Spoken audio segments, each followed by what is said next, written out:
عنها ان رسول الله صلى الله عليه وسلم قال ما من يوم اكثر من ان يوثق الله فيه عبدا من النار من يوم عرفة وانه ليدنو ثم يباهي بهم الملائكة فيقول ما اراد هؤلاء۔ رسول اللہ صلی اللہ علیہ وسلم کا ارشاد ہے کہ کوئی دن ایسا نہیں ہے جس میں اللہ تعالیٰ عرفہ کے دن سے زیادہ بندوں کو جہنم سے نجات دیتے ہوں، یعنی جتنی کثیر مقدار کو عرفہ کے دن خلاصی ہوتی ہے اتنی کثیر تعداد کسی اور دن کی نہیں ہوتی۔ اللہ تعالیٰ دنیا کے قریب ہوتے ہیں، پھر فخر کے طور پر فرماتے ہیں یہ بندے کیا چاہتے ہیں فائدہ۔ اللہ تعالیٰ کا قریب ہونا یا نیچے کے آسمان پر اترنا یا اس قسم کے اور جو مضامین ذکر کیے گئے ہیں ان کی اصل حقیقت تو اللہ تعالیٰ ہی کو معلوم ہے کہ وہ ہر وقت قریب ہے، اترنے چڑھنے کے ظاہری معنی سے بالا تر ہے۔ علماء اس قسم کے مضامین کو رحمت خاصہ کے قریب ہونے سے تعبیر فرمایا کرتے ہیں کہ جو مضمون حدیث بالا میں مذکور ہے اس قسم کے مضامین بہت سی احادیث میں وارد ہوئے ہیں۔ ایک حدیث میں ہے کہ جب عرفہ کا دن ہوتا ہے تو اللہ تعالیٰ سب سے نیچے کے آسمان پر اتر کر فرشتوں سے فخر کے طور پر فرماتے ہیں کہ میرے بندوں کو دیکھو کہ میرے پاس ایسی حالت میں آئے ہیں کہ سر کے بال بکھرے ہوئے، بدن پر اور کپڑوں پر سفر کی وجہ سے غبار پڑا ہوا ہے، لبیک اللہم لبیک کا شور ہے، دور دور سے چل کر کے آئے ہیں، میں تمہیں گواہ بناتا ہوں کہ میں نے ان کے گناہ معاف کر دیے۔ فرشتے عرض کرتے ہیں کہ یا اللہ فلاں شخص گناہوں کی طرف منسوب ہے، فلاں مرد فلاں عورت، تو بس کیا کہا جائے۔ اللہ تعالیٰ کا ارشاد ہوتا ہے میں نے ان سب کی مغفرت کر دی۔ رسول اللہ صلی اللہ علیہ وسلم فرماتے ہیں کہ اس دن سے زیادہ کسی دن بھی لوگ جہنم کے آگ سے آزاد نہیں ہوتے۔ ایک اور حدیث میں ہے کہ اللہ تعالیٰ فرماتے ہیں کہ یہ میرے بندے بکھرے ہوئے بالوں والے میرے پاس آئے ہیں، میری رحمت کے امیدوار ہیں۔ اس کے بعد بندوں سے خطاب فرماتے ہیں اگر تمہارے گناہ ریت کے ذروں کے برابر ہوں، آسمان کی بارش کے قطروں کے برابر ہوں، تمام دنیا کے درختوں کے برابر ہوں، تب بھی بخش دیے جاؤ، بخشا اپنے گھر چلے جاؤ۔ سمجھ رہے؟ امپورٹنٹ دن ہے حاجیوں کے لیے عرفہ کا دن، عرفہ کا دن۔ اس دن اللہ تعالیٰ اتنی بخشش کرتے ہیں، آگے آپ حدیث سنیں گے۔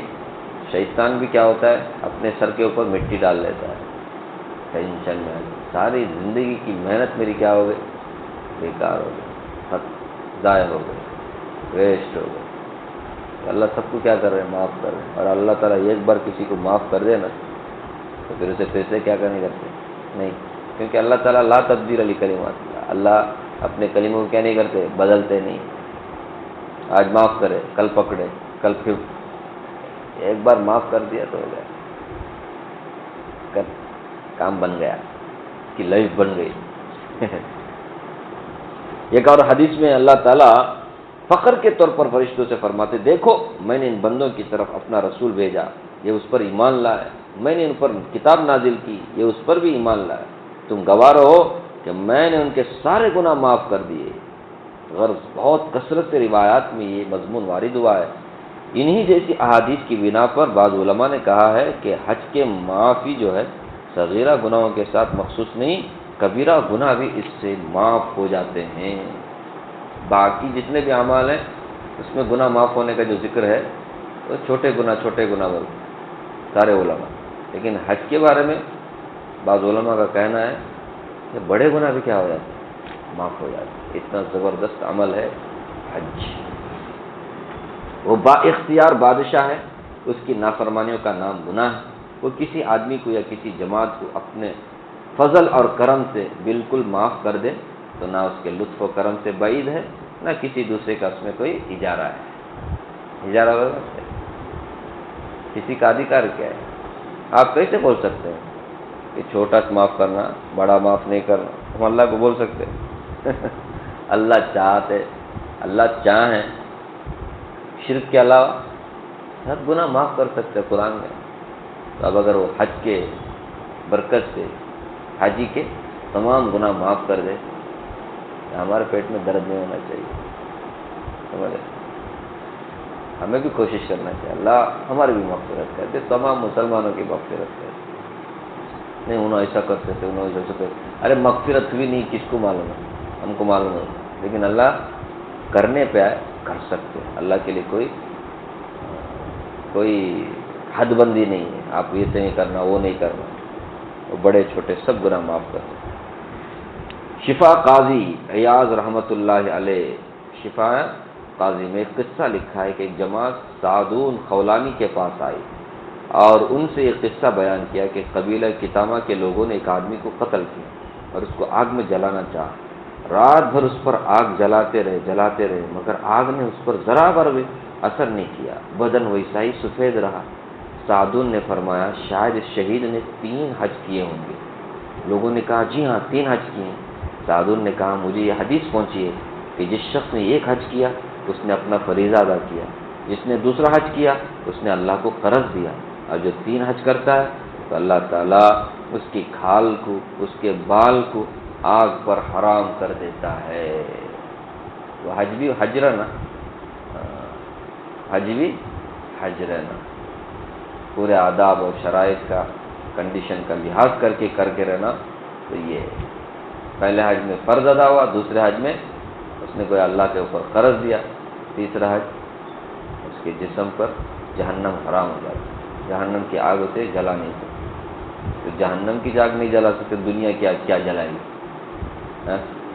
دنیا کی آگ تو جہنم کی آگ سے کئی درجے کمزور ہے، یہاں سے 70 گنا بڑھ کر تیزی ہے جہنم کی آگ۔ تو جب جہنم کی آگ حرام ہے تو دنیا کی آگ اسے کیسے جلا سکتی؟ اس لیے وہ جلا نہیں، اتنا اس کے اوپر تکلیف آئے پھر بھی وہ جلا۔ یہ اللہ کی قدرت ہے، جسے چاہے آگ میں بھی سلامت رکھ۔ جو اللہ حضرت ابراہیم علیہ السلام کو آگ میں سلامت رکھ سکتا ہے، تو وہ بولتے ہیں نا ایک شاعر، آج بھی ہو ابراہیم سا ایمان پیدا،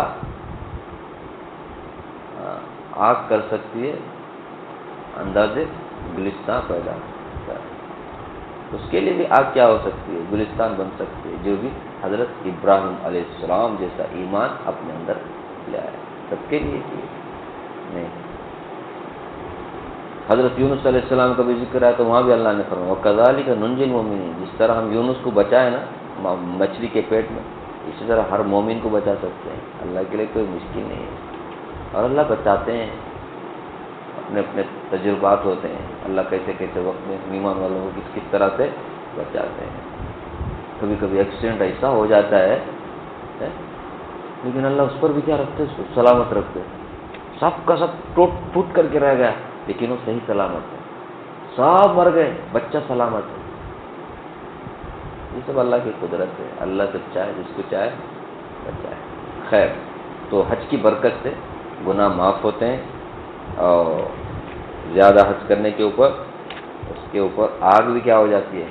حرام ہو جاتی ہے، آگ جلا نہیں سکتی۔ اس لیے جب حج کریں، ہم میں سے جن لوگوں کے اوپر حج فرض ہو چکا ہے، اللہ تعالیٰ ان کو پہلی فرصت میں اس فرض حج کے لیے کوشش کرنے، اور اس کے لیے اللہ تعالیٰ غیب سے اسباب اللہ ان کے لیے مہیا فرمائے، سب پہلی فرصت میں حج کرنے کی اللہ توفیق دے۔ اور جن لوگوں نے حج کیا اللہ تعالیٰ ان کو بار بار حج نصیب فرمائے، اور جو لوگ حج کو جا رہے ہیں اللہ تعالیٰ سب کے حج کو قبول فرمائے، اور ہم سب کا خاتمہ اللہ ایمان پر سنت پر فرمائے۔ آمین آمین۔ سبحان اللہ و بحمدہ۔